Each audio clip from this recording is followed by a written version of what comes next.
Custodial torture, police excesses, police brutalities. These words are not new to the Indian police force. Nearly 75 years have passed since India became independent, but torture and inhuman treatment of people in police custody continue to be one of the biggest problems plaguing our law enforcement agencies. Zulfikar Nasir was one of the survivors of the 1987 Hashimpura Massacre. The massacre involves the killing of over 40 Muslim men by police near Meerut in Uttar Pradesh. From the Hashimpura Massacre to the recent Saharanpur case, not much has changed with the functioning of the Indian police force. Torture is used as an institutional tool to extract confessions, oppress people, and silence dissent. 22 मई 1987 की date थी और पूरे मेरठ में curfew का माहौल था। सब लोग अपने अपने घरों में थे। पीएसी के लोग और मिलिट्री के लोग आए मोहल्ले में। उन्होंने तलाशी का बहाना लिया और लोगों को गिरफ्तार किया और कहा कि बाहर जाके बड़े साहब से बात करनी है। बस बाहर ले जाकर बिठा दिया रोड पर। उसमें से मेरी उम्र लगभग 16-17 साल थी उस टाइम। हम सबको अपने ट्रक में बिठा लिया और गंगनहर मुरादनगर में जो है वहाँ ले जाकर रात के टाइम में उन्होंने शूट करना शुरू कर दिया। मुझसे पहले 2 लोग को गोली मार के नहर में फेंक दिया था। गोली मारना शुरू किया 2 लोगों को तो उन्होंने गोली मार के नहर में फेंक दिया। तीसरा में था मुझे उतारा और उसमें उतारने के चक्कर में मैं नीचे जमीन पर गिर गया तो उन्होंने मुझे उठाना जरूरी नहीं समझा और वहीं गोली मार दी। गोली मेरी सीधे हाथ के बाजू में बगल से होकर आर पार होकर पीछे खोए के नीचे से निकल गई और मुझे भी उन्होंने नहर में फेंक दिया। मैंने नहर में फेंकने में मुझे होश रहा। मैंने वहाँ जब किनारे पर ही जाके गिरा तो वहाँ झाड़ी वाड़ी पकड़ के मैं छुप कर बैठ गया हूँ पानी में। और बाकी बाद में पता लगा कि इन्होंने बाकी लाशें वहाँ फेंकी हैं। ट्रक में ही गोली चला दी थी इन्होंने मेरे बाद में, क्योंकि जब सब लोग शोर शराबा करने लगे तो उन्होंने अपनी जान बचाने के चक्कर में पूरे ट्रक में ही गोली चला दी थी। तो उसमें सभी लोग मर गए थे, 5 लोग हम बचे थे उसमें। तो एक लड़का था फयाज बोल के जो हिगड़े नगर बोल के है, वहाँ पे ये चाय की दुकान थी। तो वो रोल कॉल पैसा मांगने के लिए आते ना दुकान में पुलिस वाले, उसने नहीं दिया तो फिर उसको एक चोर को लेके आते हैं जो हैबिचुअल चोर है। उसको पूछते हैं जीप में बिठा के, इसको जानता है क्या? वो बोला हाँ चाय पीने आता है। चाय की दुकान में तो सभी आते हैं, चोर आते सब लोग आते हैं। तो इमीडिएट उसको उठा लिया जाता है और पूरी रात है ना टॉर्चर किए जाते हैं। करंट शॉक कानों में है ना, डीसी करंट है ना वो देते हैं।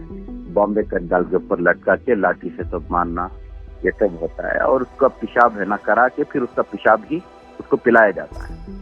तब जाके हमको ये चीज मालूम हुई तो हम सुबह जाके पूरा उसका फोटो ये सब काढ़ा। जो पुलिस स्टेशन में नहीं, पुलिस स्टेशन से 1/2 किलोमीटर दूर पे एक घर था खुले मैदान में, तो वो उधर पे ये हो रहा था। तो हमने पूरा रिकॉर्ड लिया और कर्नाटका ह्यूमन राइट कमीशन को हम अप्रोच करे तो वो लोग डिसमिस हुए। According to data released by the National Crime Records Bureau, 1,888 custodial deaths were reported in India in the last 20 years.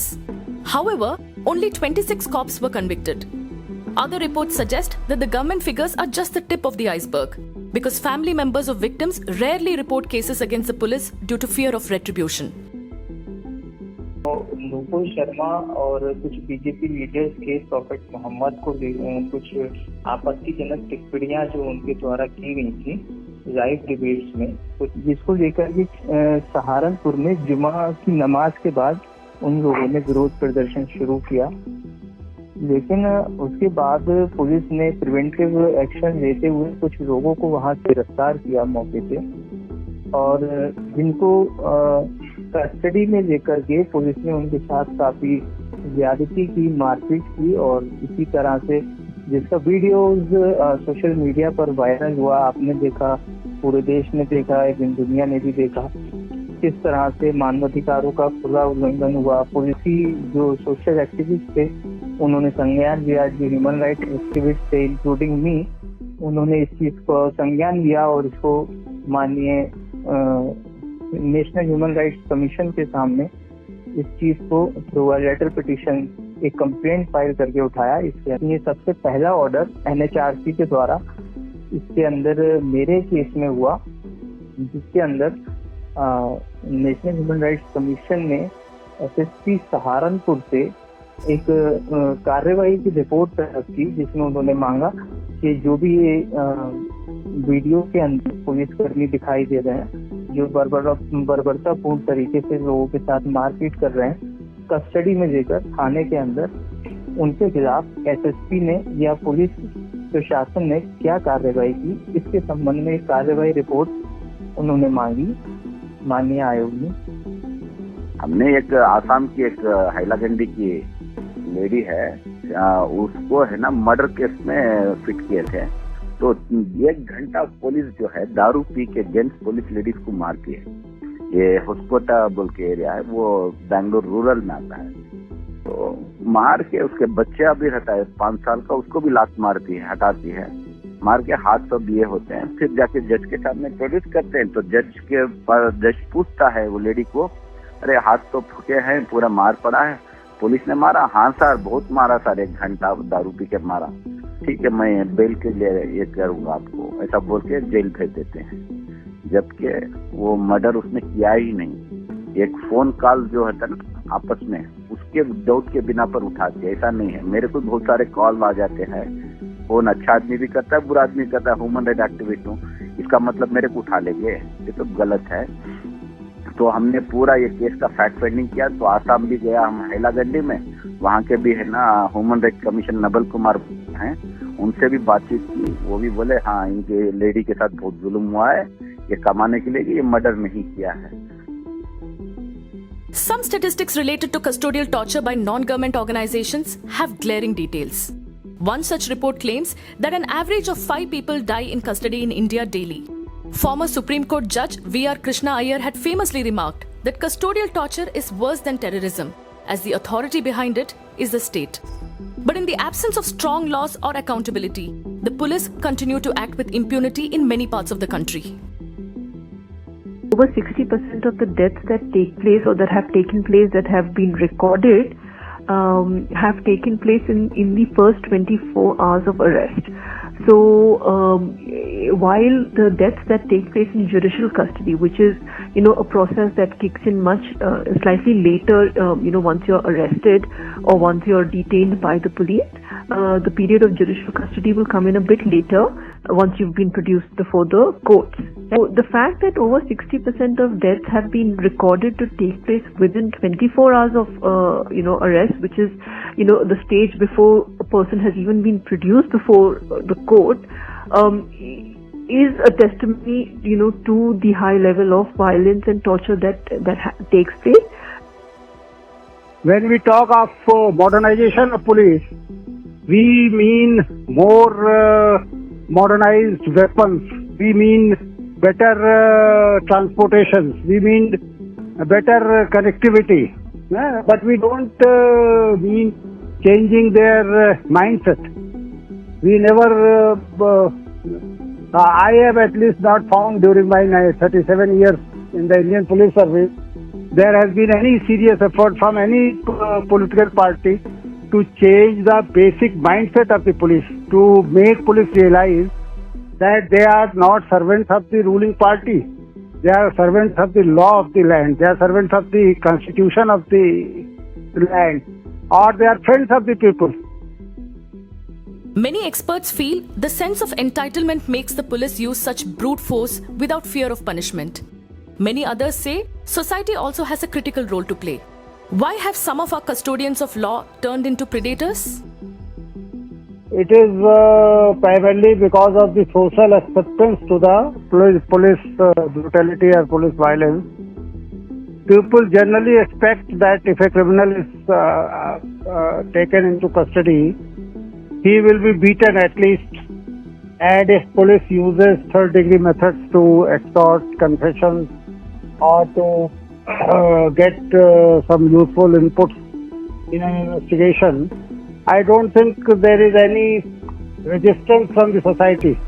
You see, the Hyderabad case.